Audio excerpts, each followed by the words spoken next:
Rembrandt's painting of the Night Watch has been seen by Gerard Douw, Ferdinand Bol, Karel Fabritius, Leendert van Beieren,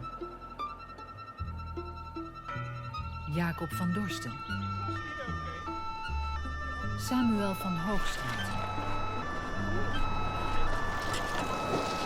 Abraham Furnerius, Bernard Keil, Christoph Paudis, Johan Ulrich Meijer, Hendrik van Uitenburg. This building is the Rijksmuseum in Amsterdam, Holland, the home of the prime collection of Dutch painting. Joris Dirks, Reinier Engelen, Jan Visser, Isaac de Joudevier, Govert Vliet, Gerbrand The van Rijksmuseum is currently the scene of a shooting. The relevant authorities should investigate. Where did the bullet go? I accuse you, gentlemen, of murder. They shot Hasselberg! Someone shot Hasselberg! A man is dead, shot through the right eye. His name is Captain Piers Hasselberg, and he commanded the 13th Company of the Amsterdam Militia. Who killed him? In what circumstances? Is it murder? And if it was, who were the killers? What was the motive? What is the evidence? Who are the suspects? There are a large number of participants in this drama. Soldiers, officers, merchants, traders, painters, lovers, wives, mistresses, servants, orphans, children. What are their connections to the murder? What are their relationships to the murdered man? Where is it best to start our investigation?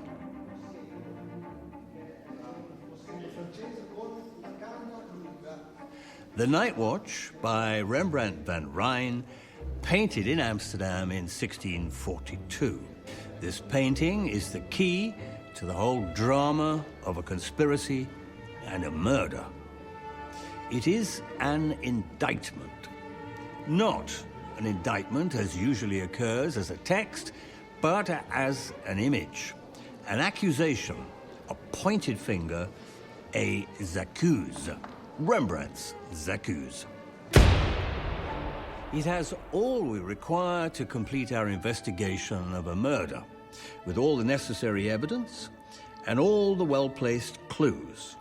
It is painted by an ironic, critical, even angry and accusing Rembrandt, who is, by turns, investigator, detective, and prosecutor. Fashions in art change every generation. In this year, 2008, Rembrandt's painting of the Night Watch can be considered as the fourth most celebrated painting in the Western world. The first is undoubtedly the Mona Lisa by Leonardo da Vinci. The second is The Last Supper, also by Leonardo. The third is the painted ceiling of the Sistine Chapel by Michelangelo. And the fourth is The Night Watch by Rembrandt. All four paintings are by painters we know by their Christian names, a special honor, demonstrating and confirming our confidence and familiarity with the artist. The first three paintings are Italian and Roman Catholic, and heroic propaganda for Italy and the Roman Catholic mythology. The fourth is by a miller's son from Leiden in the Netherlands, Protestant, Republic, and Democratic. Like those first three paintings, the Mona Lisa, the Last Supper, and the Sistine Chapel ceiling The Night Watch has been endlessly scrutinized, examined and contemplated, and considered to be full of mysteries. Camille Corot, Constant Dutilleux, Peter von Cornelius. As always, history and time dilutes, exaggerates, distorts, or rearranges the context of any object and event, certainly of an image, certainly of a painting. Certainly of those significant benchmark paintings that have highlighted the ways we've been encouraged to look at the world, that have fashioned our viewpoints. We look at the world through the eyes of our image makers, and for more than 2,000 years, they have almost exclusively been painters. Most people are visually illiterate. Why should it be otherwise? We have a text-based culture.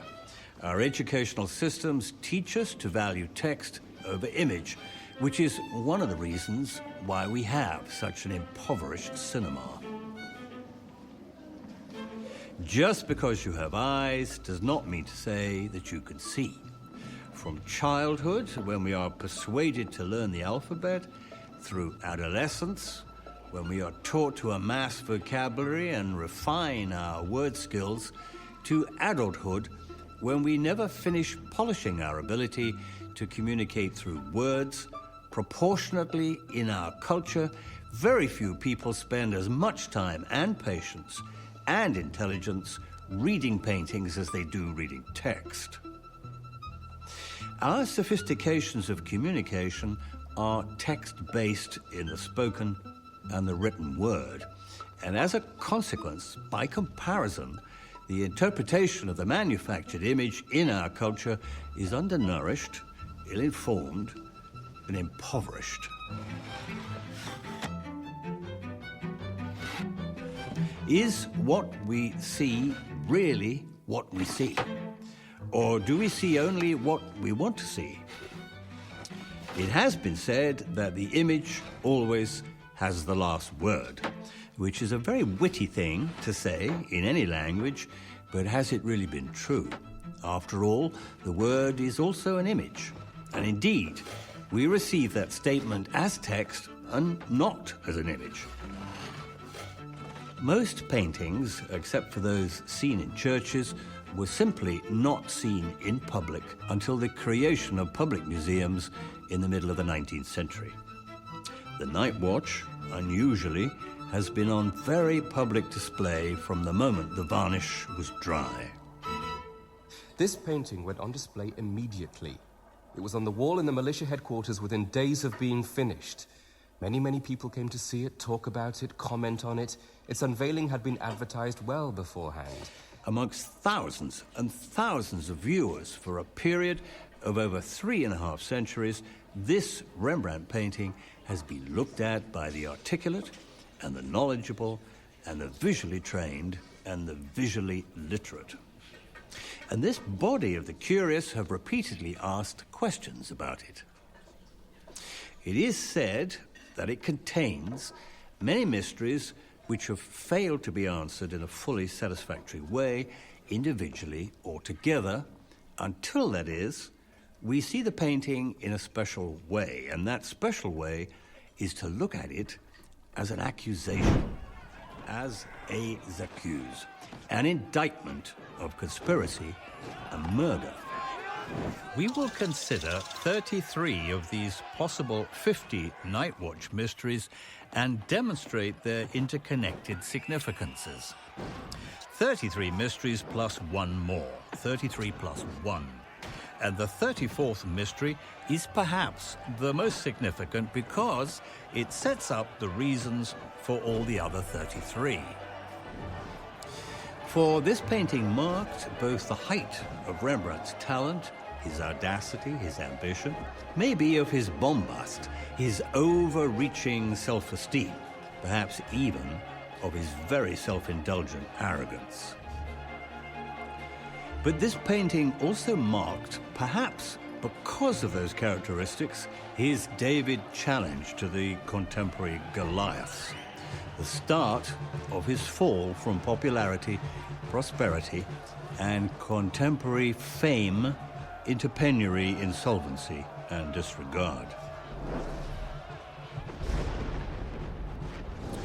What is the painting all about? What is the nature of the presentation of this image? What indeed is the content of this painting, called by us, but not by Rembrandt or his contemporaries, the Night Watch?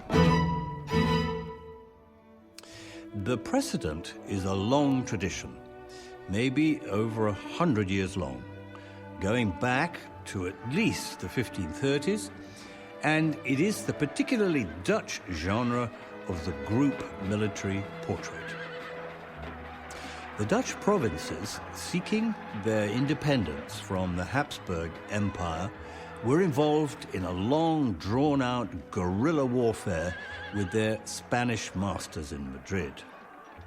Many Dutch townships had a local militia, recruited from local townspeople, self-taught and self-trained, who rallied when necessary to protect themselves, their people, their property, and their city from the enemy. These various local companies organized often according to their chosen weapon of defense and attack, the crossbow, the pike, and from the late 16th century onwards, from a series of new firearms, artillery pieces developed by energetic new military technologies springing up all over Europe. These militia companies had strong local ties and identities, and they liked to have themselves painted, often in uniform, in a state of readiness, or at the very least, in a strong image situation that inspired solidarity and confidence. Bloody burgers, gawking and smiling, pulsing and posing. I can do better than that. There's Benjamin. He had a most desirable wife. Dimples and curls everywhere. He couldn't sit still. When I painted him, he had a bladder complaint. We had to keep the chamber pot by his chair. As the Civil War conditions grew more relaxed, so did the soldiery. But it was still very prestigious to be considered a member of a militia. And the other interests of these part-time company soldiers, trade, finance, banking, land ownership, local politics, national politics, international politics, even the arts, began to dominate. The militia companies became more and more gentlemen's clubs. Each company was traditionally led by 5 officers: a captain, a lieutenant, a standard bearer, and at least 1, if not 2, sergeants.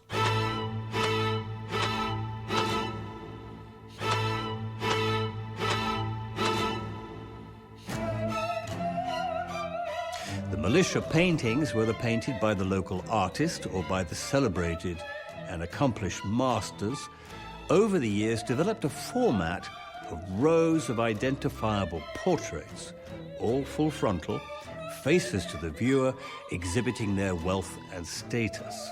I want to draw everyone beforehand. That's essential. And I'm not doing long rows of pompous faces, but anyway, I have other things to do first, and I want 9 months. Human gestation period. If it takes that long to make a baby, it will certainly take that long to make a painted army. Rembrandt, commissioned by the Amsterdam militia of the early 1640s, chose to break with that tradition. Given that the genre is the military group portrait, what is Rembrandt's version of this genre all about? Is it a record of historical fact? Is it what is called a history painting? Is it a documentary truth? Is it a fictional reconstruction? Is it a photographic still?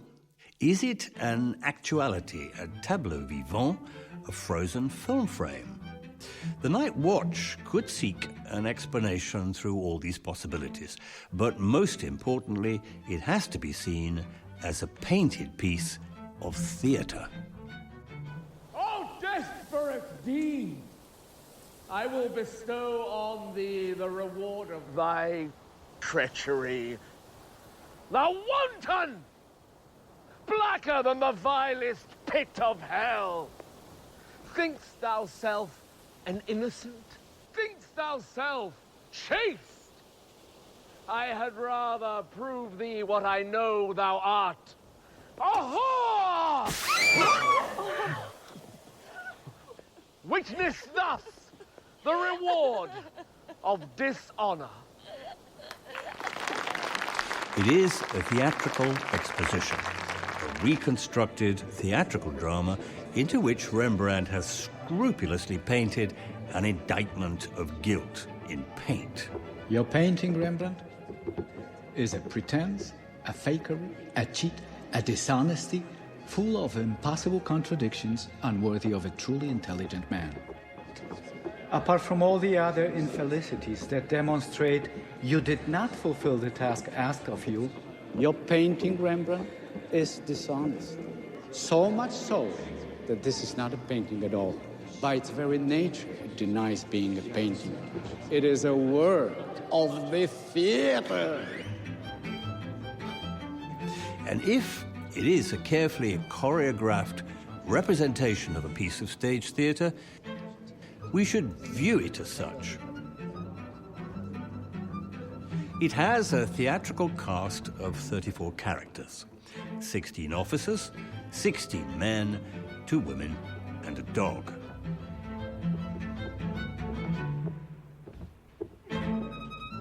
All the characters are self-consciously costumed, as is characteristic of a theatre play. You have made a frozen moment of theater. You have stopped a costume play in action. They wanted the costume, we know that, but you encouraged them. And that was to be certain that we all knew that we were at the theater. And at the theater, all things are possible, even dying of love.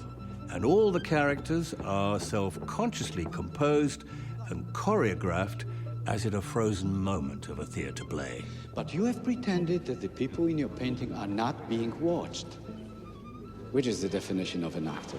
An actor is a person who has been trained to pretend he is not being watched. So, all the people in your paintings are all actors? Not real people at all?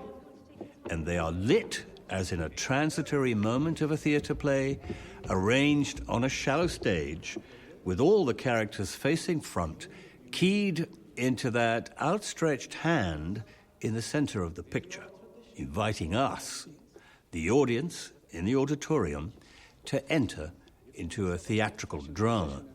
All the world's a stage, eh, Rembrandt? You're going to put us all on a stage in your painting? Why the triumphal arch? It is not a usual feature at all in Dutch militia paintings. Though we might agree that the Rembrandt Night Watch stage is a deliberately designed artificial space, no scenic design is without geographical reference in the world.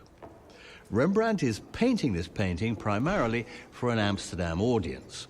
They would be looking for that reference, perhaps universally, and maybe locally.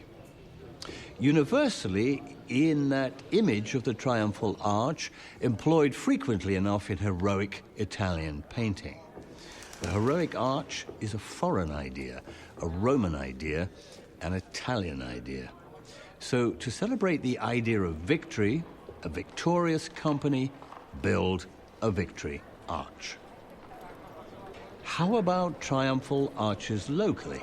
In Amsterdam? Amsterdam was a city of wood and brick with few buildings higher than 4 stories. Here we have a stone building, at the very least an imitation stone building. It's easier to build arches in stone rather than in brick. There is a strong local precedent, and none sharper and brighter in the Amsterdam memory than a very recent triumphal visit, 4 years before, in 1638. A very memorable event when Amsterdam was full of triumphal ceremonial arches, flags, flying bunting, and companies of marching Amsterdam militia.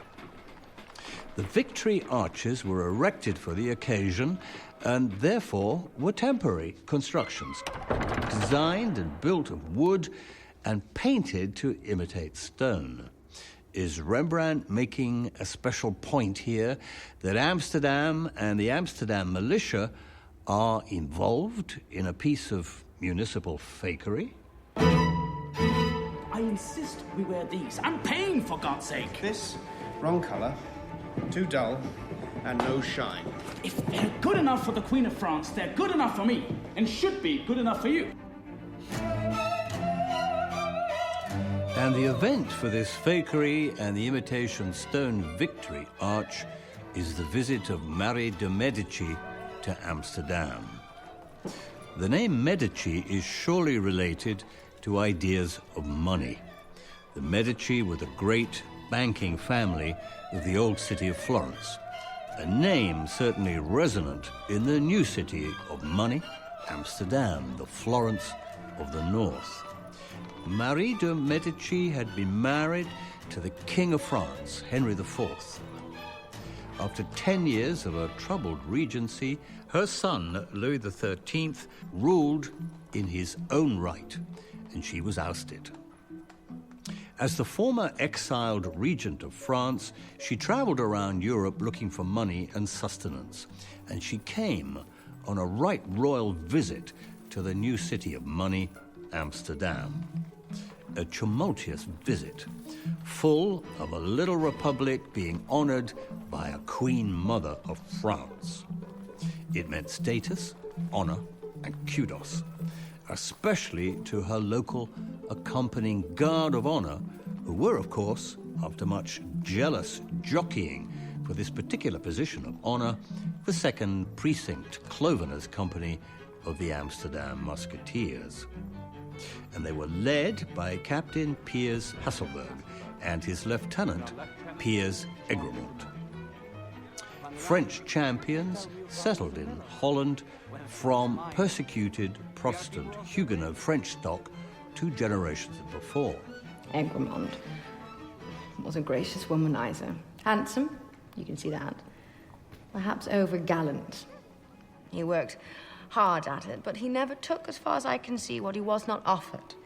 It is true he certainly was loved by the ladies, above and below stairs. Which brings us to the deceased Hasselberg. What was your relationship to the deceased? I met him in the Van Bell fields on the day we witnessed the militia company at target practice. The day Rembrandt was hit in the face by an exploding musket.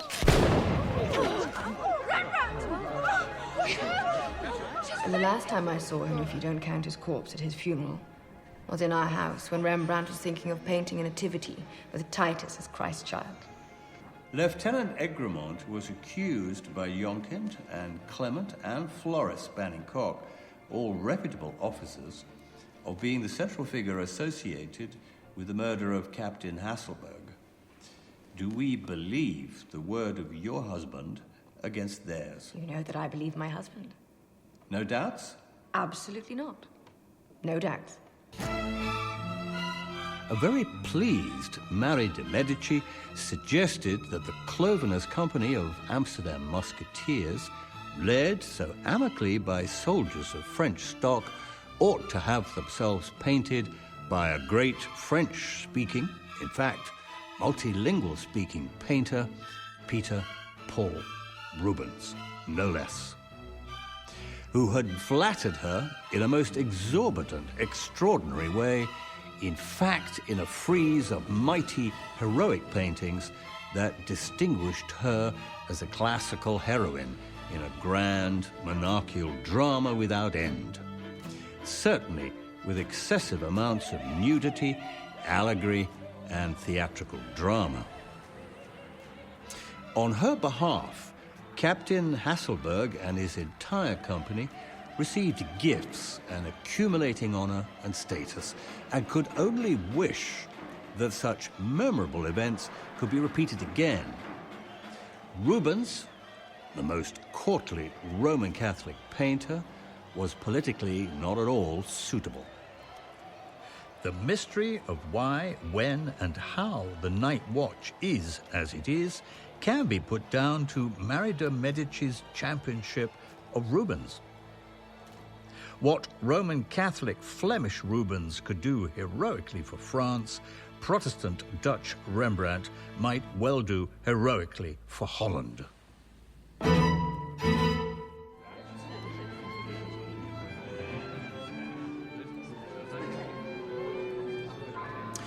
Then the much-desired prospect of a new event to honor another ex-Medici heroine turned up.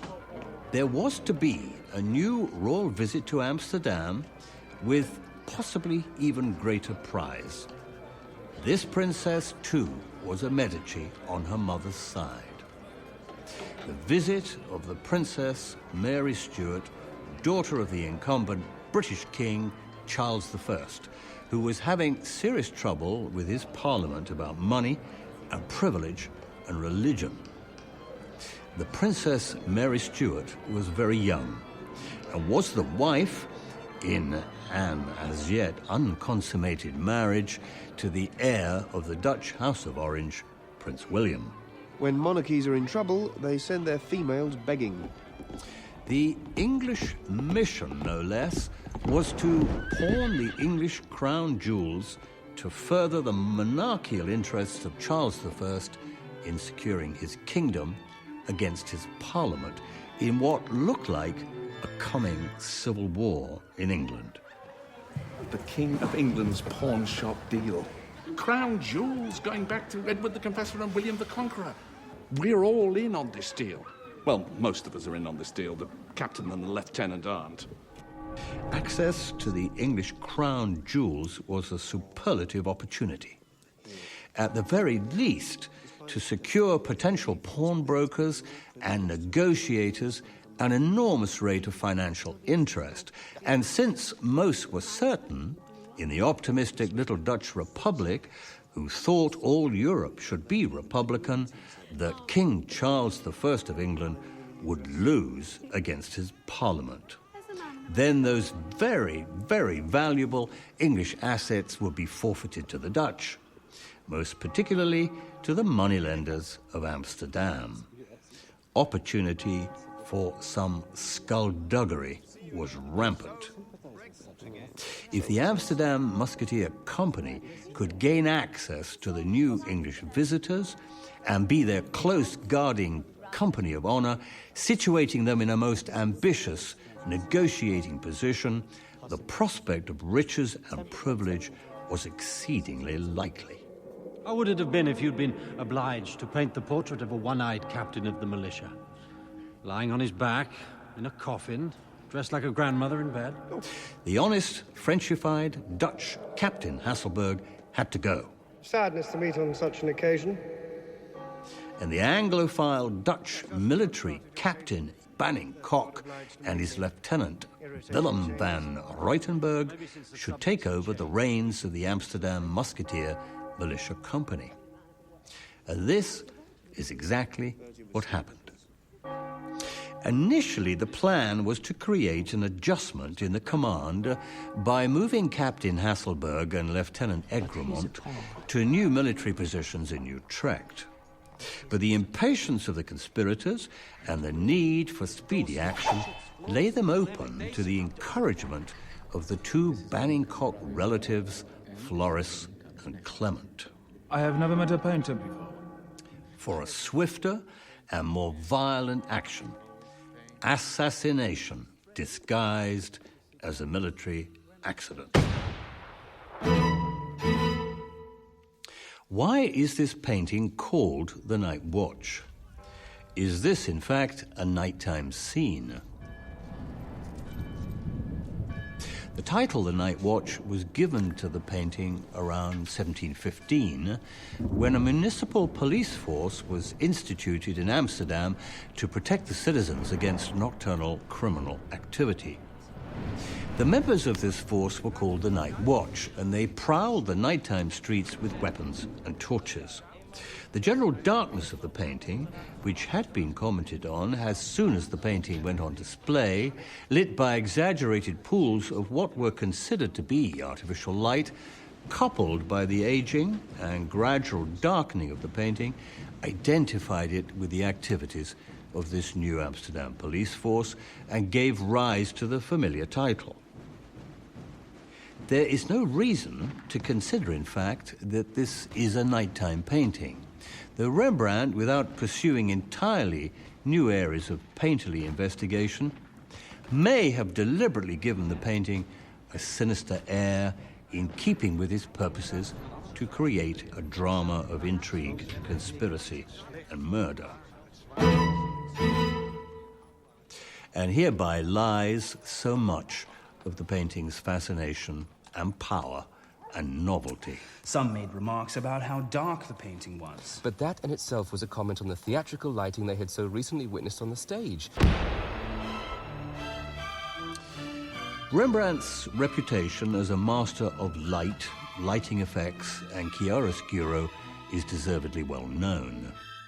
He is the chronological fourth in a line of great European painters who, as masters of the 17th century High Baroque, investigated artificial light. Caravaggio, Rubens, Rembrandt, and Velázquez. One could make out a case that cinema began with these four painters. These are the first painters who are seriously and consistently interested in the painting of artificial light. And this is partly to do with two, not inventions exactly, but massive improvements in traditional technologies. The vast improvement in the technology of the candle, and the vast improvement in the production of the mirror. The candle and the mirror could be a poetic description of cinema. Out of darkness into the light. Up until the 1550s, by far most of the world went to bed at sunset and got up at dawn. Artificial light was expensive. Only the aristocracy and the church could afford it. Think of how many bees it takes to make a wax candle. Then around the end of the 16th century, they reinvented the tallow candle in Northern Europe. And the start of the 24-hour light was on its long journey to now, when the artificial suns never set around the globe. Daylight, and therefore curiously time itself, expanded. The new artificial light could be afforded by the bourgeoisie, even the richer proletariat. The refined tallow candles were smoky, smelly, did not last very long. The wicks constantly needed trimming, but the passage from the supper table to the bed, because there probably wasn't a place called a bedroom, could be essayed without any more stubbing your toe in the dark. You could see one another when you undressed. You could see the shadows and the glooms. You could, in fact, create them, engineering the highlights and the half-lights. And painters did just that. A whole new visible world opened up, and painters of talent and repute exploited that world to the full. And this is exactly what Rembrandt does in The Night Watch. Multiple light sources, the possibility of more than one sun in the sky, manipulating the shadows and reflections, the light bounce and the highlights. If you trace back light sources, you're going to be disappointed if you want solar logic. But that is a painter's license. And we give it to them freely if we want drama and excitement and fantasy and magic. It's so goddamn dark you can't see anything anyway. Bring on some candles. You're trying to be Italian on us, are you, Rembrandt? A great deal of this painterly magic was Italian. All self-respecting Dutch painters, sooner or later, went to Italy to look, study, and learn, and also to acquire a necessary aura of painterly authentication. And if you haven't been to Italy, what the fuck do you know about Italian paintings anyway? Rembrandt certainly respected, copied, admired, and emulated the painters of Italy, but he never went there. In reply to the taunts of being a provincial stay-at-home, he replied, "Why should I go to Italy if Italy can come to me, which has, in the computer information age, a very modern ring. But whereas our accessibility is available at the push of a computer button, his was possible via the print trade. And the print trade in Italian masters was blooming, making Italian painting familiar all over Northern Europe in the print markets of Antwerp, Utrecht, Rotterdam, and Amsterdam. The Night Watch is a history painting in the grand Italian tradition. Why? Well, certainly to attain for it a credence, a regard for status in the grand manner, but not necessarily to admire that tradition, but to mock it. Are you being satirical, von Reiner? Is this a satire? Here is his abduction of Persephone, surely an image of some satirical intention. And his abduction of Europa, where the event is deliberately trivialized in the presence of silly women who can only scream. Here is his Diana and Actaeon, combined with the discovery of Callisto's pregnancy. He's mocking the whole rather silly sexual drama of the original stories. Women seen naked by a trespassing male revengefully turn him into a stag who's pulled down by his dogs. Woman discovered to be adulterously pregnant by virgins in the service of Diana. These are two classical stories of dubious, legitimized voyeurism, the nature of their dubious legitimization mocked by Rembrandt by numerous wry observations. And here is the boy Ganymede, abducted by Jupiter, disguised as an eagle, to become a catamite on Mount Olympus. Drawing much excessive attention to buttocks and penis, but then satirizing the sexual desire with a very young age, the bawling, screwed-up, ugly face, the dribbling urine, and the whole general indignity. Desire flies away, and those who have such desires are mocked. Satire and mockery in the Rembrandt armory is not new, and he uses them again in The Night Watch. There is another and further Italian point to be made. Italy in the 16th and 17th century is the land of sudden treachery, vicious assassination, profound betrayal, spiteful revenge, and political violence. I accuse you, gentlemen, of murder. North European playwrights, like Shakespeare and Webster, set their dramas of treachery and revenge in Verona, Venice, Florence, Malfi, and Rome. Rembrandt, satirically pastiching the Italian style and manner of picture-making in his endeavor to demonstrate treachery and conspiracy and murder in Holland, is suggesting that Amsterdam has adopted the Italian politics of sudden assassination. And a republic tempered by assassination is not the Dutch way. We do not assassinate like this, like Italians, like Romans. Or do we? Will we? And if Holland has not already accomplished that, as he believes, with the murder of Hasselberg, will it become a Dutch habit? Might we suggest that Rembrandt was being prophetic and making an apocryphal reference to the savage assassinations of the brothers de Witt in The Hague in 1672, and even, perhaps, the murder of Pim Fortuyn in 2002 in a media park in Hilversum, and much closer to home, the assassination of Theo van Gogh in 2004 in the streets of Amsterdam. Rembrandt may have received the commission in late 1640 in association with Captain Hasselberg and his Lieutenant Egremont, brokered, most certainly, by Rembrandt's dealer, Hendrik Uhlenberg. If I benefit, and it's for me to say how, we need to find out, you could benefit too. Push up your price. Inclusive or exclusive of your fee? Well, I obviously don't expect extras from you. Those days are over, I think. I feel. I know. I'm sure. Then the situation of the commission completely changed when Hasselberg was murdered, and his lieutenant Egremont went into hiding, accused of being responsible for his death by permitting a military accident to occur due to his irresponsibility. The new commissioners, led by the Bannincock family, were keen to create a seamless continuity to help conceal their conspiracy. And after some show of hesitation, they renewed their contract with Rembrandt.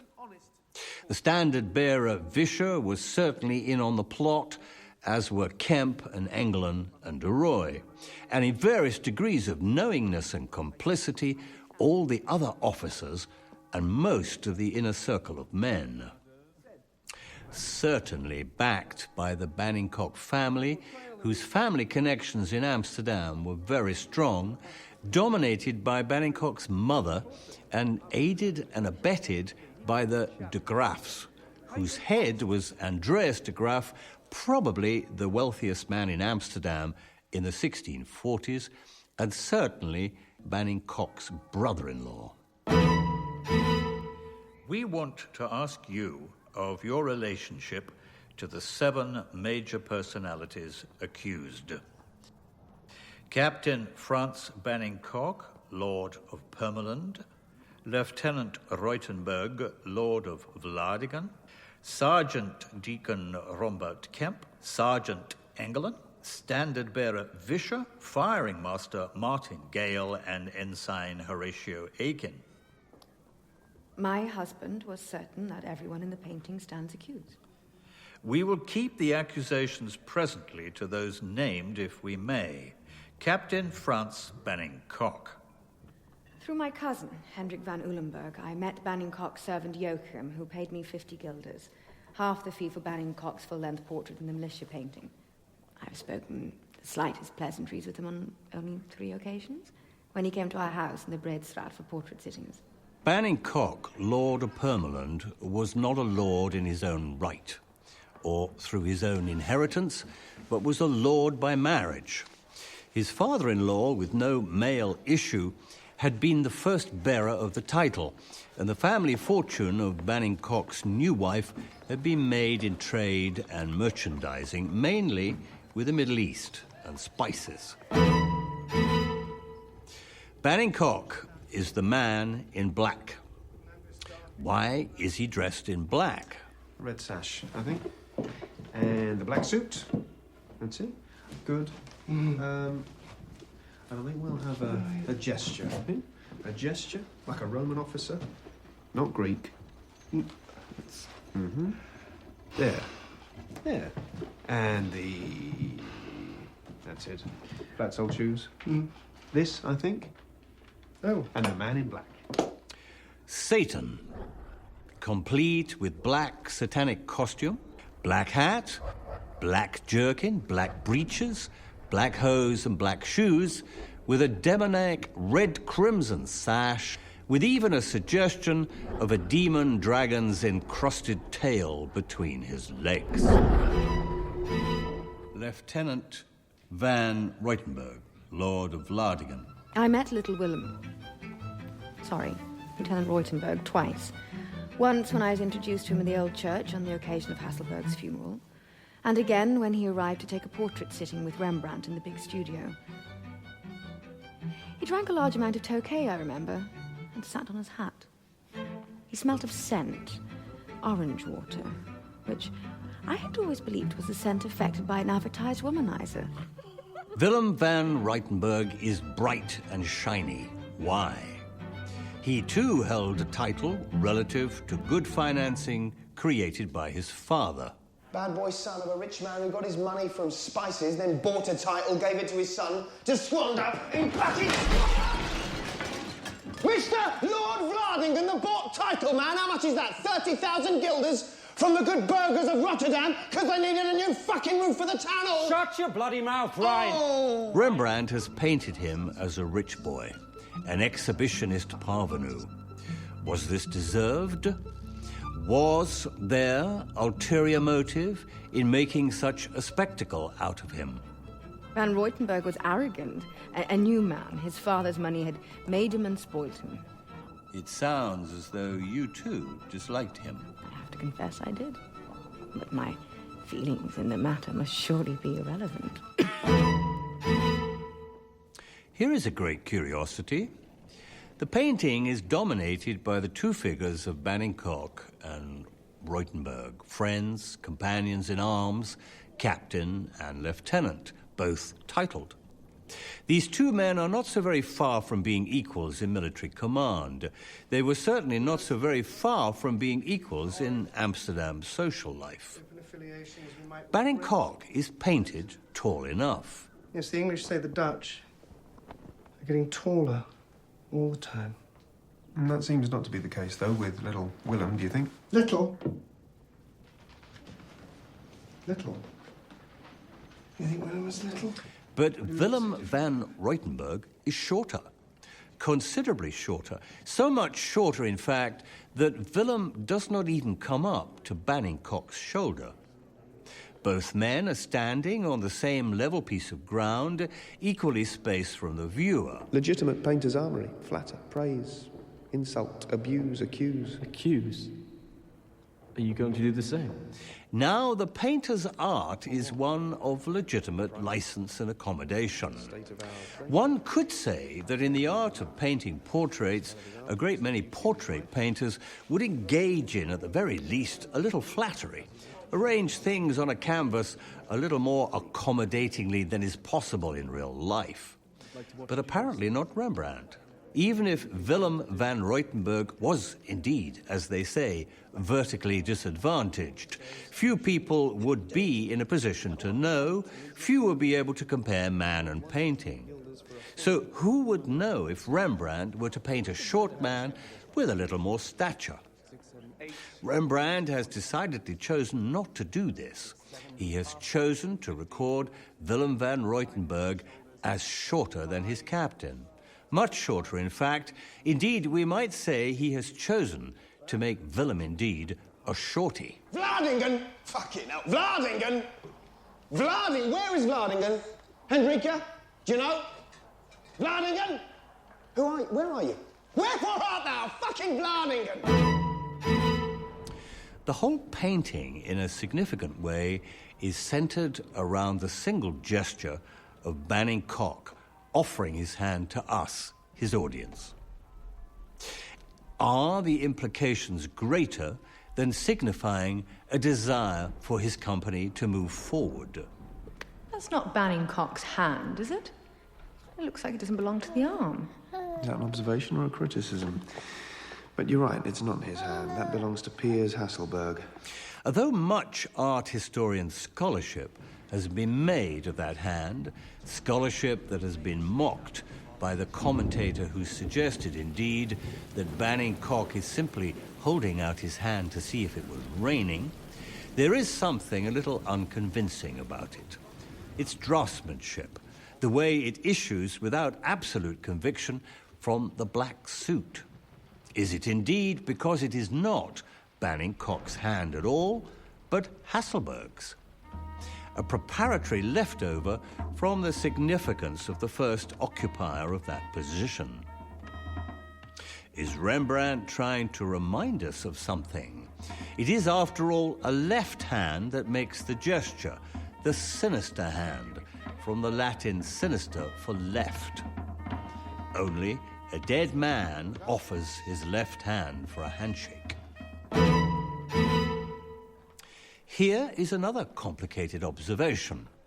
Whilst Banning-Cocq offers his left hand to us, the audience, and has a gloved right hand, the glove he carries so gingerly in his right gloved hand, as though it might be something very unpleasant, is not a left-handed glove, as you should imagine to think it ought to be, but a right-handed glove.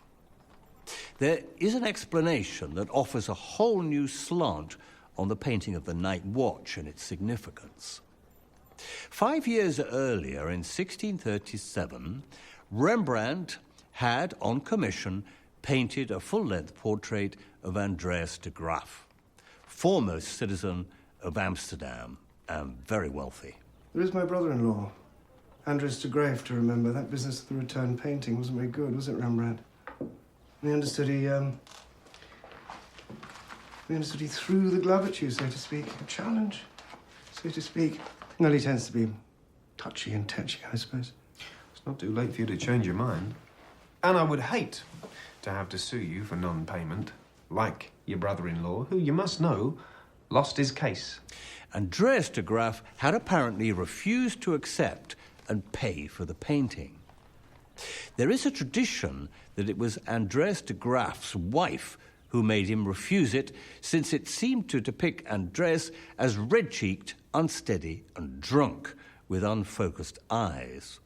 And people in the know identified the heavily nail-studded door and the stone portrait of a Roman as the location for a well-known hostelry frequented by men of business who enjoyed a drink and sometimes other favours supplied there. Had Rembrandt been a little ironic, if not a little cynical? Rembrandt had duly been paid, and he returned the painting to Andreas de Graef and had added something as a literal footnote thrown down at Andreas's feet, nothing less than a right-handed challenge glove. Banning Koch, it seems, had been forced, on Andreas de Graef's insistence, to pick up that challenge glove and follow through what that picking-up gesture had meant. He, Banning Koch, now had to fight Rembrandt in something like personal combat. It was all for the sake of family honour, because Andreas de Graef and Banning Koch were brothers-in-law. A visitor to the Rijksmuseum, apparently understanding something of Rembrandt's meaning in the Night Watch painting and disturbed and incensed by its implications, took a kitchen knife from his raincoat pocket and heavily scored the Night Watch canvas. He recognized Captain Banning Koch to be Satan in the act of luring Christ into the underworld. The activity relates to an event recorded in the Golden Legend, the medieval book of biblical apocrypha, an event known as the harrowing of hell. Between Christ's crucifixion and his descent from the cross, both events which Rembrandt painted, taking advantage of Christ's death and Christ's denial of his Father, Father, Father, why hast thou forsaken me? Satan took Christ down into hell in the hope of keeping him there in subjugation, a revenge on God, his Father. Banning Koch as Satan, the man in black, is dressed as a civilian, though he is really only a citizen in disguise, hiding his iron military gorget beneath his lace collar. No spurs, no breastplate. Whilst Willem as Christ is undisguisably a soldier, the soldier who was the risen Christ, resplendent in white and yellow and cream. And if these accusations are not sufficient, consider that Banning Koch offering his hand to you, his audience. And he also, with the same left hand, is about to lead Christ to hell. And the fingers of that left hand have no fingernails. Is that not a sure and certain sign of Banning Koch's demoniac nature? William van Ruytenberg, Lord of Lardingen, carries a weapon. It is technically called a partisan, essentially a spear used for thrusting and jabbing, and in dire need, throwing, though the weapon looks heavy, and once thrown, and one imagines not thrown very far, not easily recoverable in the chaos of battle. We cannot but notice how it is positioned, aligned indeed exactly with Willem's genitals. The weapon's design suggests an erect phallus, and with its side pieces it also intimates testicles. Maybe even the tassels imply pubic hair. Once viewed in this fashion, and with this interpretation, it is difficult to see the item otherwise. Rembrandt eminently accomplished, perfectly talented to paint this item exactly how and where he wanted to, higher, lower, to the left, or to the right, and still perfectly fulfill notions of illusionistic reality, chose to paint it exactly where he has, and done so surely significantly to make a point of William's excessive phallic exhibitionism, a painted demonstration of his womanizing. Oh, what have you got here? Oh, no, listen. It is interesting that this weapon, the partisan, was no longer used in conflict on the battlefield, but was, by 1642, merely ceremonial. It was an antique, a vestige of its former purpose. Is Rembrandt implying that Willem van Ruytenberg, with his bought-title lordship and his diminutive stature and his fancy exhibitionist uniform, the possessor of an oversized, aggressive phallic apparatus of no longer purposeful significance? X-rays of the picture demonstrate that Rembrandt had 3 attempts at painting this partisan, forever making it longer and longer, suggesting a need to make a stronger and yet stronger satirical point. If we take a look at the shadow of Banning Cock's left hand, his ungloved, naked left hand, his sinister hand, which is cast on the body of his lieutenant, we can readily see that it falls on his lower belly, above his genitals.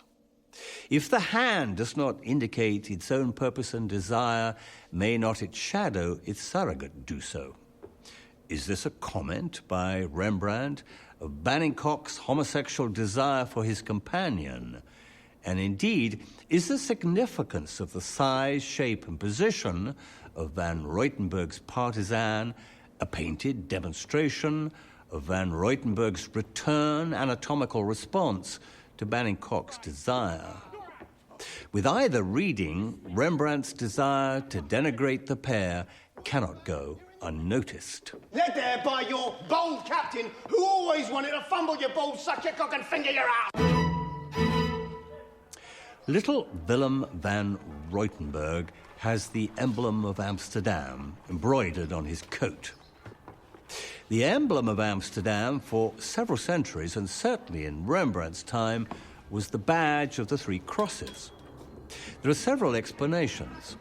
Most noteworthy amongst them is to describe the crosses as the 3 crosses of St. Anthony, the saint who received beseeching prayers to protect the city from flood, fire, and fleas. To wish to be protected from flood in a country that was for a large part below sea level is self-evident. To be protected from fire makes sense when Amsterdam is constructed mainly of wood. And to be protected from fleas is sensible, because, though they might not know it at the time, the flea on the shipborne black rat from the Middle East on Africa regularly brought the plague to the very busy seaport of Amsterdam every 5 or so years on a regular basis. It is believed that Rembrandt's 3rd consort, Henrique Stoffels, died of the plague in 1663, and his single surviving son, Titus, succumbed to the same disease in 1668. But there are other explanations to those 3 Amsterdam crosses. The Dutch Roman Catholics took them to be the 3 denials of the Apostle Peter, when he denied Christ 3 times on the night of the Last Supper. The Dutch Calvinist Protestants were the target of this insult.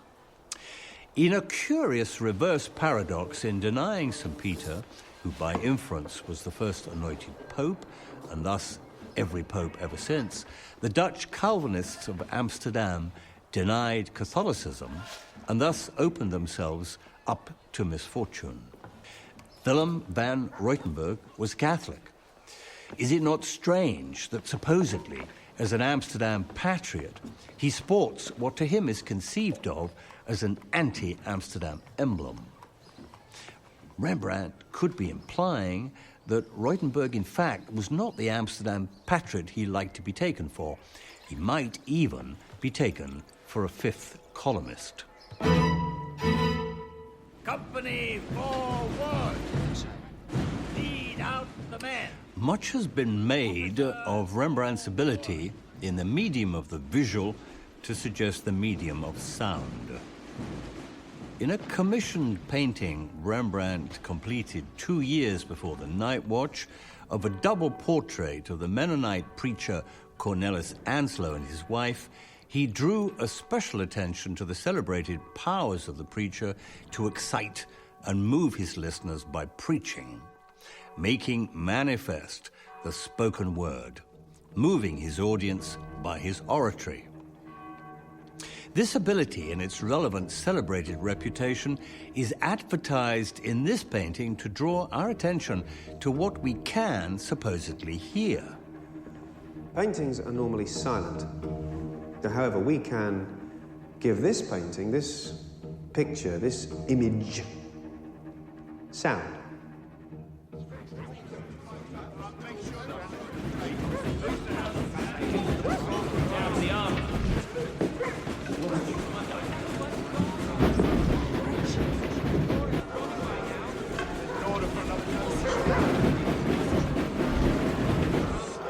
There is, of course, another sound.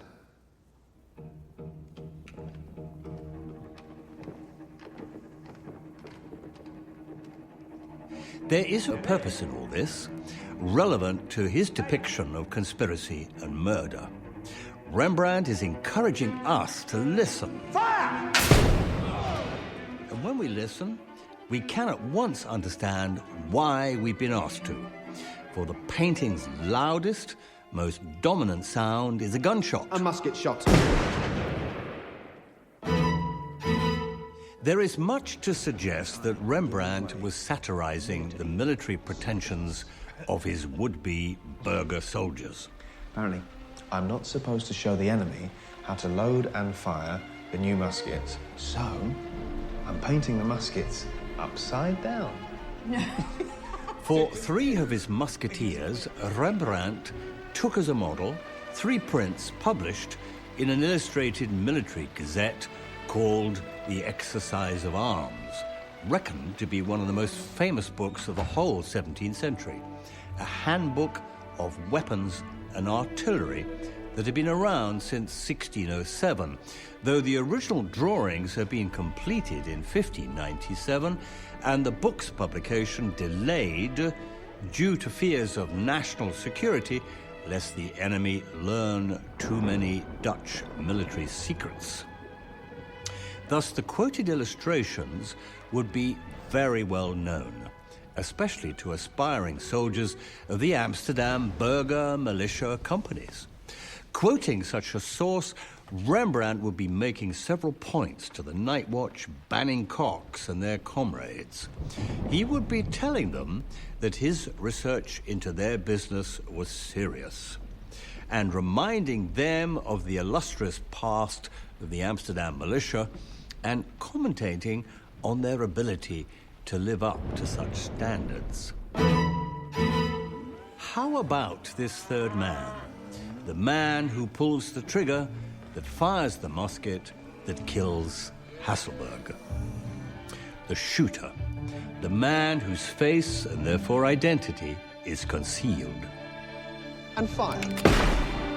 So you see that without a musket stand, the aimer is in full control of the trajectory of the bullet. So, in order for this to work, the aimer, let's say Gale or Yonkin, has to be in close association with the lieutenant who shouts the orders to fire. Someone shot Hasselberg in the eye, and then they shot him through the right eye, into his brain. He's dead! Who is this soldier with the concealed face we are not supposed to see?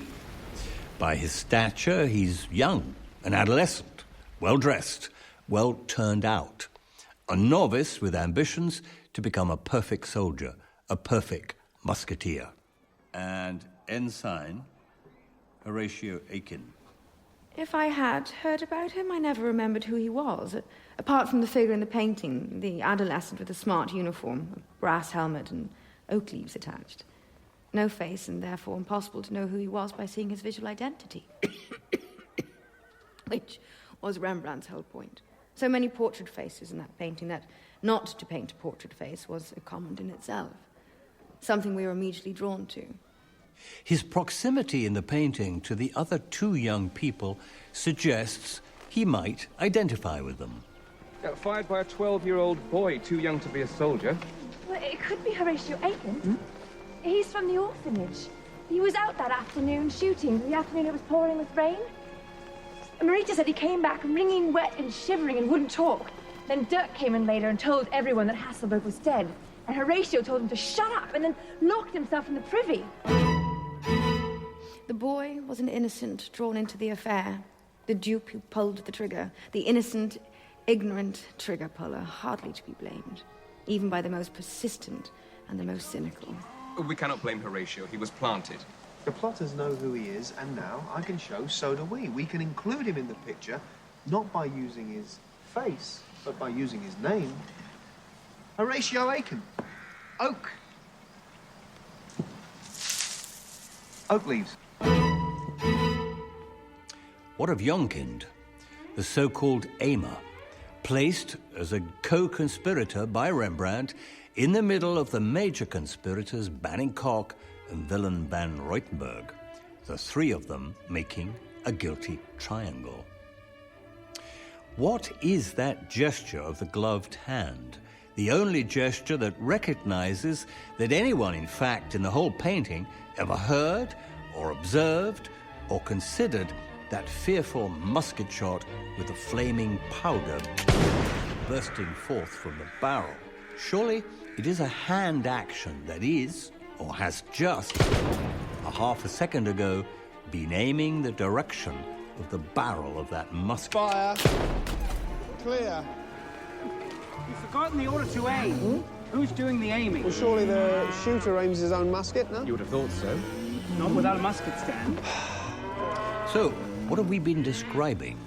The two major conspirators, Banning Koch and van Ruytenberg, have set up a situation for a supposed military accident, where Jonkin, in the absence of the Lieutenant Egremont, who would be responsible for giving any firing orders, tips the barrel of the musket fired by the blackmailed novice Horatio Aiken to kill Captain Hasselberg with a bullet through the right eye.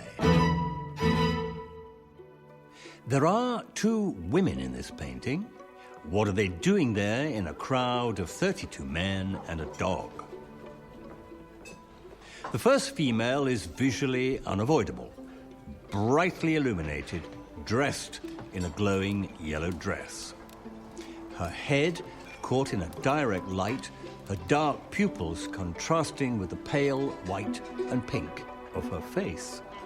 Far less clearly, in fact, so much far less clearly, the very ambiguity might seem to draw attention to itself, is a companion. She can certainly be made out if you look closely. There's a right ear, blonde hair, and a blue dress. Enough painted evidence to presume we're looking at a female. This might not be such a strange observation, considering some have thought that the girl in the yellow dress is, in fact, a male dwarf. Some have certainly doubted this creature to be female at all, finding her indeed first ugly and then old. How old is open to question. I'm 9 now. Well, 9 going on 10.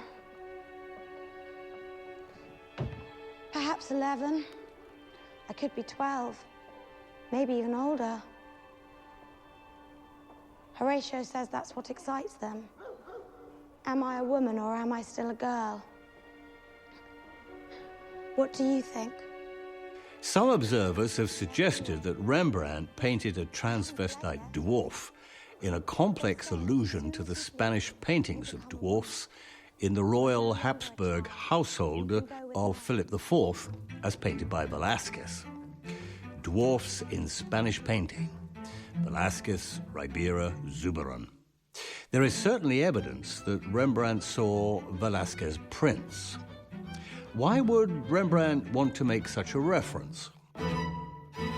Well, he might have wanted his audience to know that he'd been looking at such a reputed painter as Velázquez, though Velázquez was a member of the enemy party of Spain, as indeed was Rubens, the other great hero.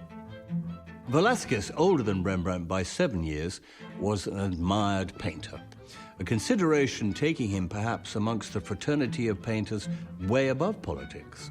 And he had made himself a courtier, as indeed had Rubens. We know that Rembrandt had ambitions to be a court painter, and we know that Rembrandt had painted himself, indeed, as a courtier.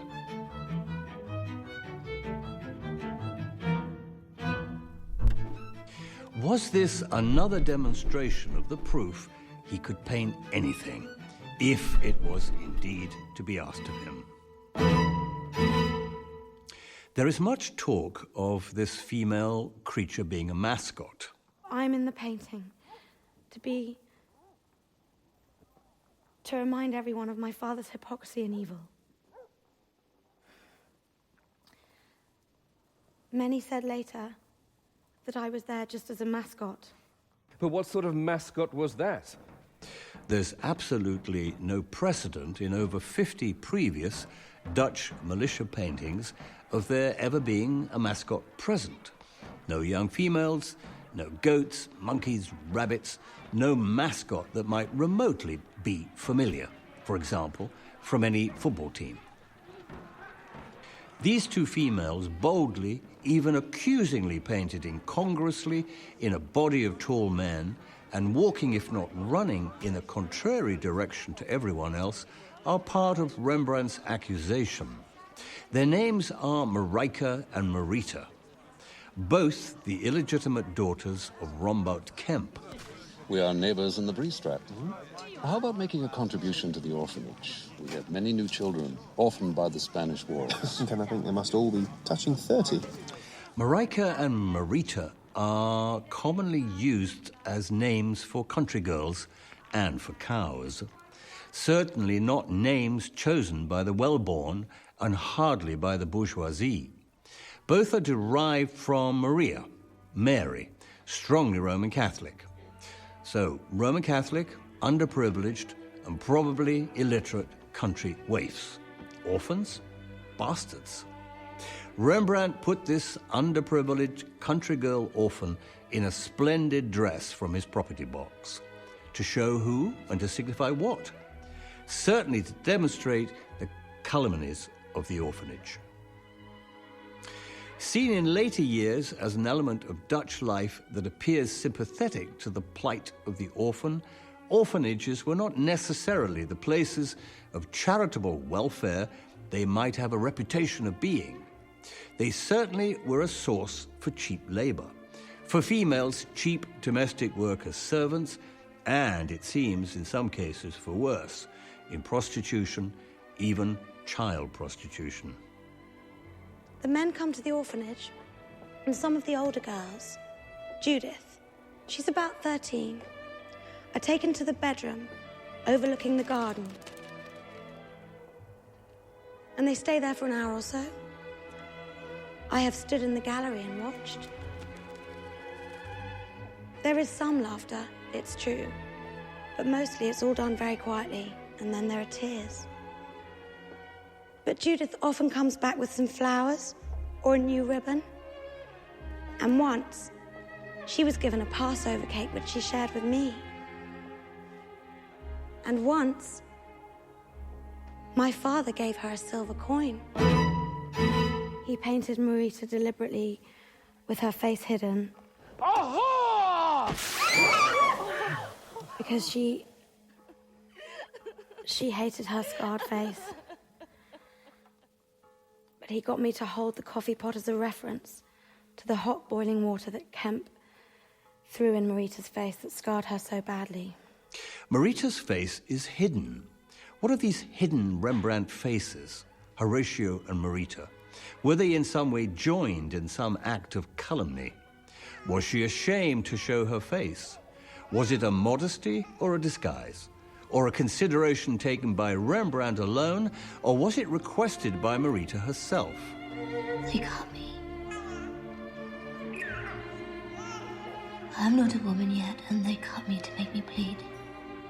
Did she not want to be recognized in this melee of officers and bourgeois, by whom she might have had some nefarious relationship?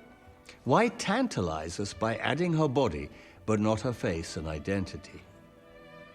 Permitting her, in effect, to be there, perhaps as a witness, but not permitting her to be seen. She adds nothing conceivably to the composition, the design, the activity, the movement. There surely must be a reason why Marika is given a female companion. Hanging most prominently on the belt of the golden dress is a chicken, caught by its claws so that we can appreciate their significance. The upturned chicken, secured so tightly about her waist, to point to her being tied to service lechery. Barnyard hen with the white chicken feathers, a symbol of surrender and deliberately bred to lay sterile eggs at the bottom of the pecking order. With her feet tied together, powerless, submissive, imprisoned so she could never ever run away. Wings clipped, laid on her back, to forever service lust. Who's the child? Oh, Marika. Kemp's illegitimate, carrying the pot of scalding coffee that ruined her sister's face. She carries the musketeer's cockerel, hanging upside down, ready for plucking and fucking. Oh, cock-a-doodle-doo! My neighbour's lost her shoe! My master's lost his fiddling stick! I doesn't know what to do! Rembrandt's painting of the militia was cut. It is not the same painting for us as it was for Rembrandt in 1642. When it was finished, the painting was immediately put on public exhibition in the Klovener's headquarters overlooking the river Amstel that gives Amsterdam its name, and the painting must have hung facing the big windows onto the river. Then, in 1715, the painting was moved. It was taken to the new town hall on the Dam Square, and the story goes that the position decreed for its new hanging was too small. It was required to fit into a space between two doors. No especial disrespect was intended, but it was indeed cut down to fit. A slice was taken off the top, the right-hand side, off the bottom edge, and the biggest section of all, some 1.5 meters, was cut from the left-hand side. It is true that those who do not know of this event are not so especially underprivileged, but when you examine the painting closely, you can understand that something serious has happened to the original composition, which was carefully arranged and balanced to dramatize the accusation. The center of the gravity of the painting has traveled to the right-hand side, removing the direction of compositional guilt. Banning-Cocke died in 1655, but his family must have known that to cut the picture might be to their social advantage.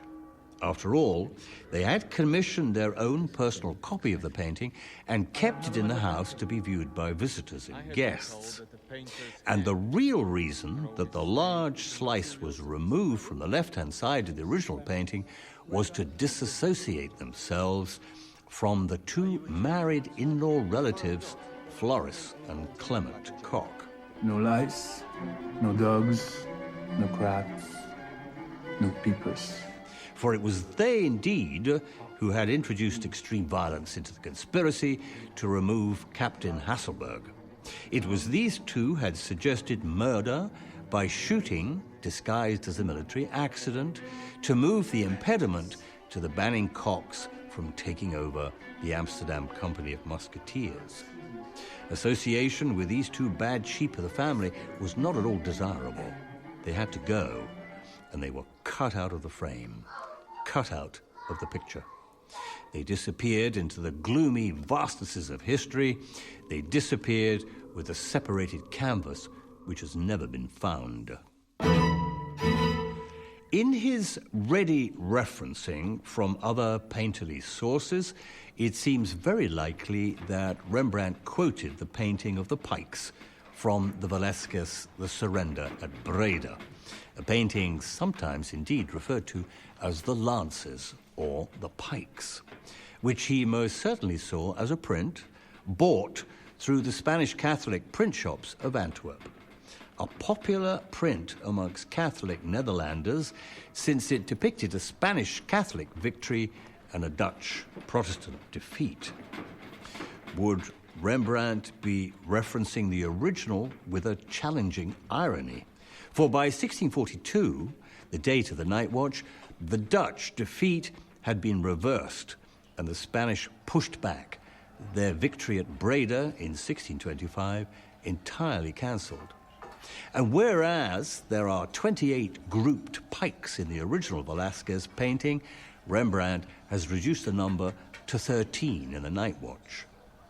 An unlucky number, made unlucky as a reference to the traitor at Christ's Last Supper, when a betrayal for money, Judas's 30 pieces of silver, set the whole Christian New Testament mythology inexorably rolling.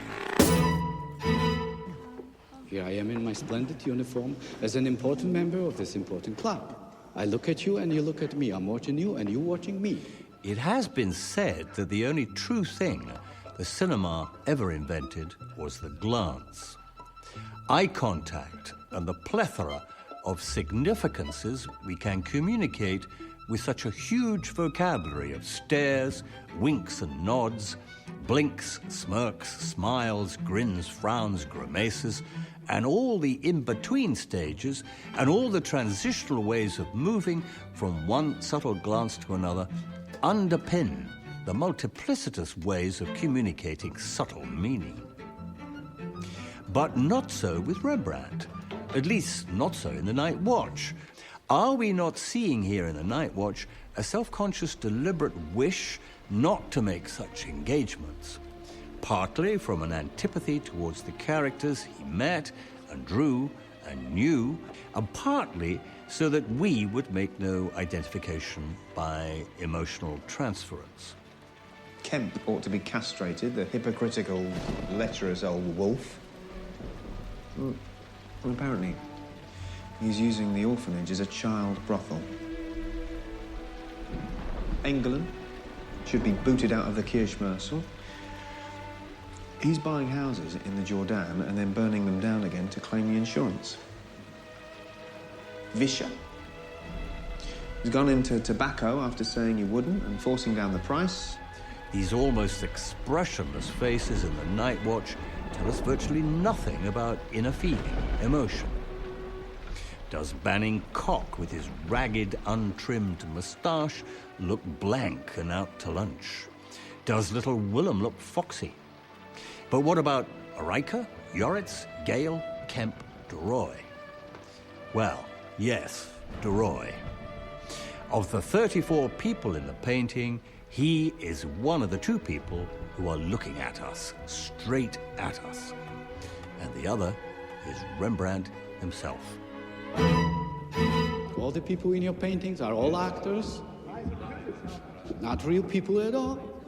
Yet you have got them to do things which are real, except, of course, because you knew what you were doing. Of your little portrait of yourself, you knew you were being watched. And you look at us, within the old tradition of these sorts of paintings, with admirable self-consciousness. You're giving yourself an old-fashioned position and responsibility in a new-fashioned painting, which tries to deny that position and responsibility. So, Rembrandt, master of all he commands, takes a position at the back of the painting. He's almost equidistant from the back of his painted action as we, the viewers, are from the front of the action.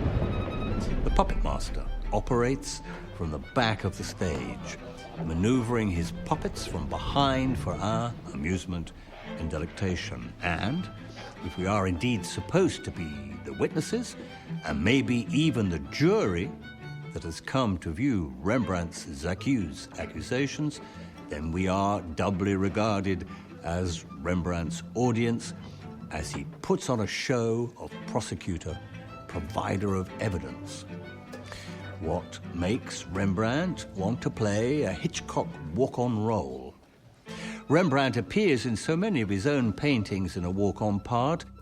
One answer could be for sheer amusement. One answer could be that he always conveniently can be his own model, simply by looking in a mirror at his own self-portrait. But the best reason should surely be that he puts himself in his paintings as a witness.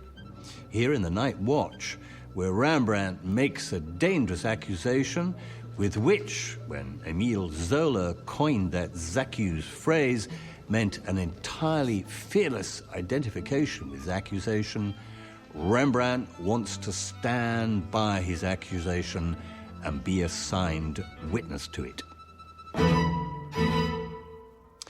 The only character in The Night Watch, apart from Rembrandt, who looks us in the eye is this man, Jacob de Roy. A man with a feather in his hat, dressed in dark red. Is he trying to tell us something? He keeps on saying you ought to talk to the man in the red cloak and then decide. Who's the man in the red cloak? He is the whistleblower, the start of the journey, the entry point to the drama, which begins from our eye contact.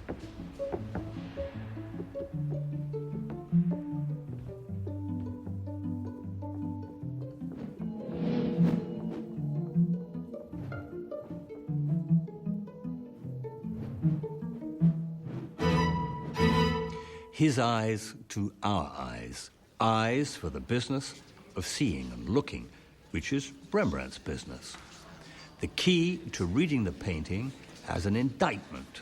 De Roy, etymologically, the king, and if you're a chess player, the Red King. Look at de Roy's face and see him related to the pointing hand of Rembrandt Kemp, follow Kemp's pointing index finger to the conspirators, and unravel the plot. He must surely be our major witness.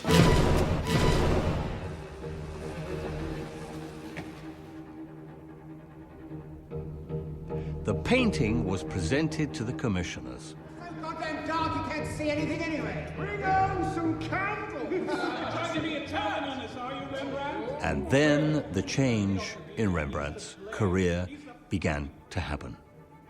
The characteristic ebullient verve and dash and grand gesture of the large painting evaporated.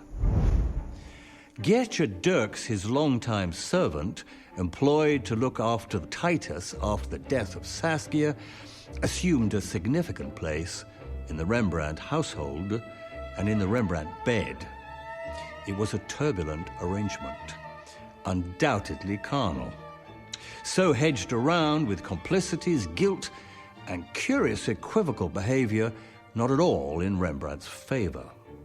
And when research began to come to light in the mid-20th century about this unsatisfactory relationship, there was a reluctance by historical scholars to permit the full force and evidence of the affair to come to light. And how do you react to the suggestion that not only have you fulfilled her responsibilities in Rembrandt's house, but also in his bed? Rembrandt has made promises to marry me. And that you are there at the initial behest of his enemies. Rembrandt was deeply grieved and dejected at the death of his wife, as were we all. I was present during 2 of Saskia's previous confinements and acted as midwife at the birth of her son Titus. Could you please look after her, will you? Oh, my... Get out, you smelly little run! And took considerable care of him afterwards during the many months when she was... Poor soul. When she was dying. Saskia's reputation began to become exemplified as the perfect wife and companion, and Giertje was demonized as a gold digger, a wastrel, a pawner of Saskia's jewelry, and exploiter of Rembrandt's good character. They bribed me, you little tin pot fucking painter. I've collected 18,000 guilders from them for being your little fat Frisian whore. And I've collected 5,000 guilders from you for being your precious son's snivelling, dry, bum-wiping witness! That's it! That's fucking it! It's over! Finished! There is a suspicion that the whole arrangement was too convenient, too quickly, after Saskia's death. Perhaps it was an arranged affair, organized by the revengeful Night Watch commissioners to help discredit their accuser.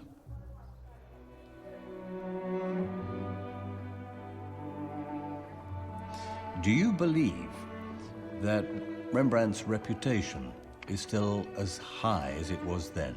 He is still respected by those who value good painting, but it is certain that his fortunes have changed considerably.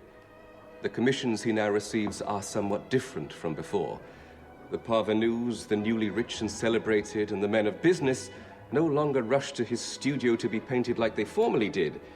It cannot be entirely accidental that the portraits of the rich wives and wealthy daughters of these self-made men suddenly disappear. The single and double marriage portraits disappear. Hal still paints them. I still paint them. There are no more grand group portraits. Even the clerics and divines disappear. The self-portraits increase. He has bought himself a large mirror in a black frame, and his own face is a constant companion. Do you know how many years I have served this household? I was here the night that Titus was born, and the night that Saskia died, and that boy Titus needs a mother! Then the unhappy Giertje Dirks was ignominiously rejected and turned out of the household. Maybe her plotting on plotters had grown stale. There was a new female in the limelight, Henrika Stoffels. Candle lights up your face better than any angel dare hope to be illuminated in all his innocence and glory.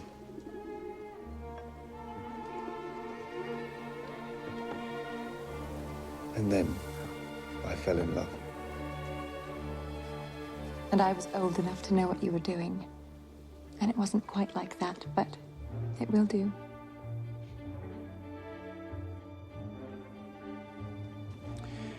In the London Trafalgar Square National Gallery, by accident or design, 3 Rembrandt paintings are hung with a curious significance.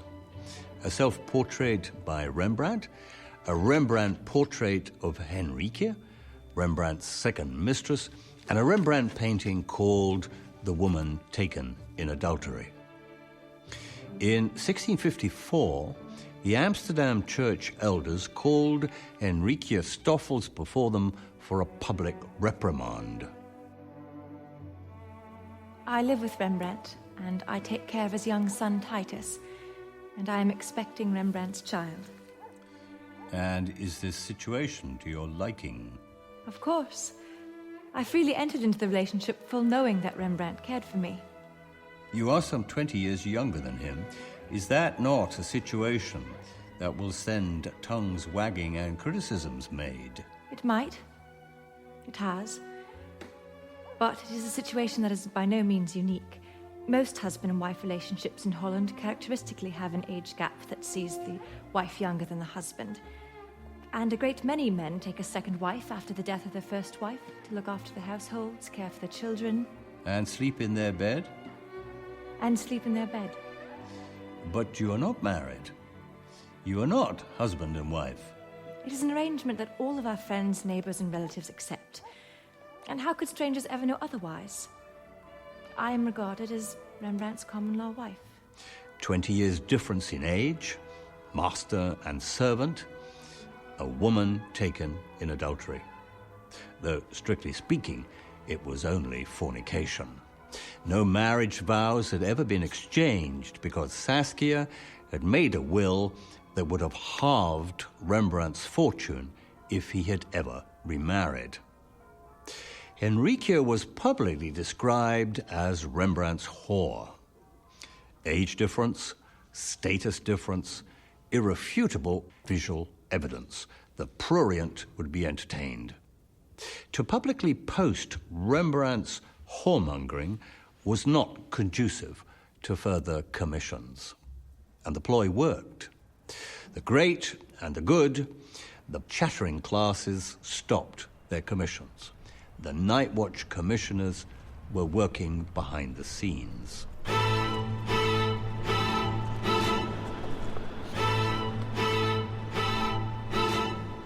The discrediting of Rembrandt received a further boost.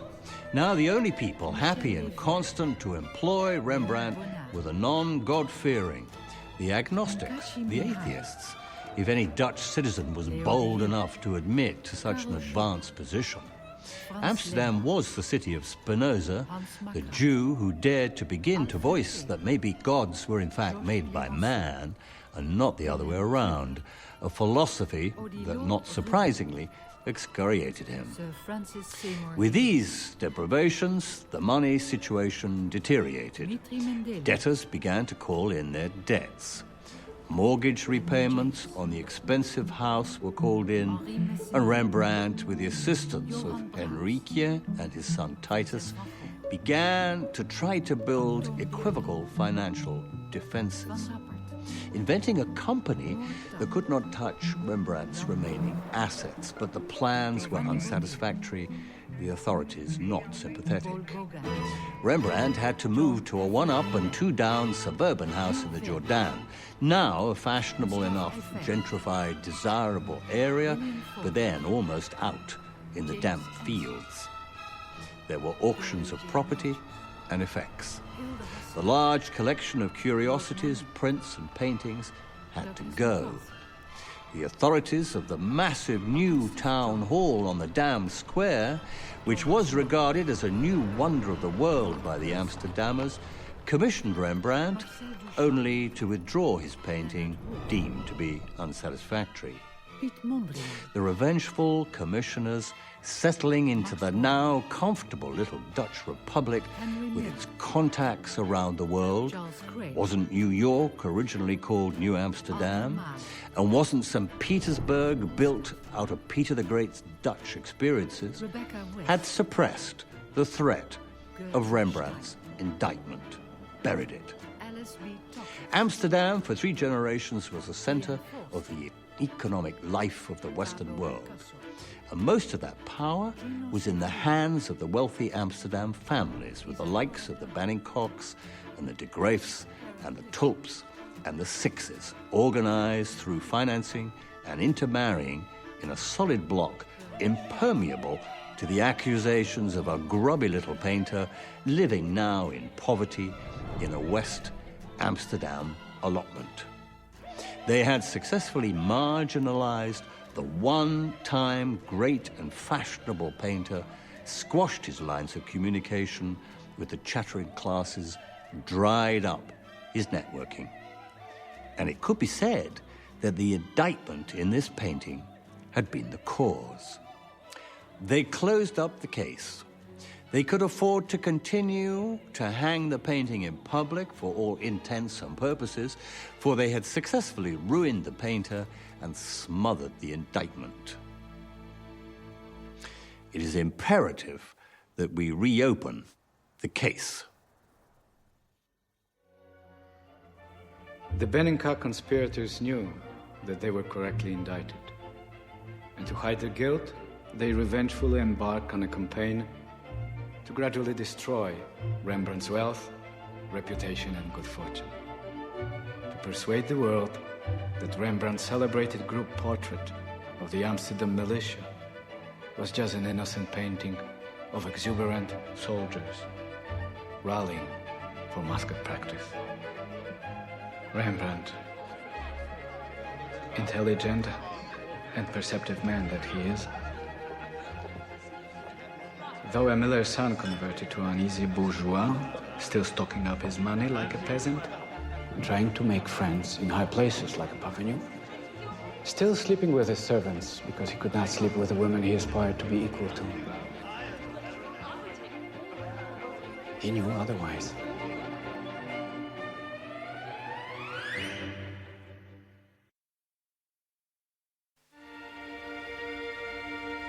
I will let you into a secret,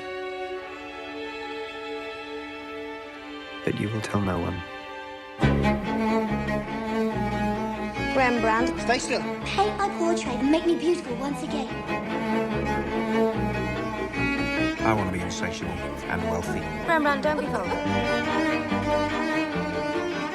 Rembrandt, I can see what you've been doing. Are you a gentleman, sir? If I am not, then I can paint any man to look like a gentleman. So perhaps you might be the excellent man for the job. You're a fake. We are rich men. Well. All is not as it seems. We must paint him into the picture. Your paintings are always full of actors posing and stalking about. All the world's a stage, eh, Rembrandt? You're going to put us all on a stage in your painting? You fool! You are painting your death warrant. Fire!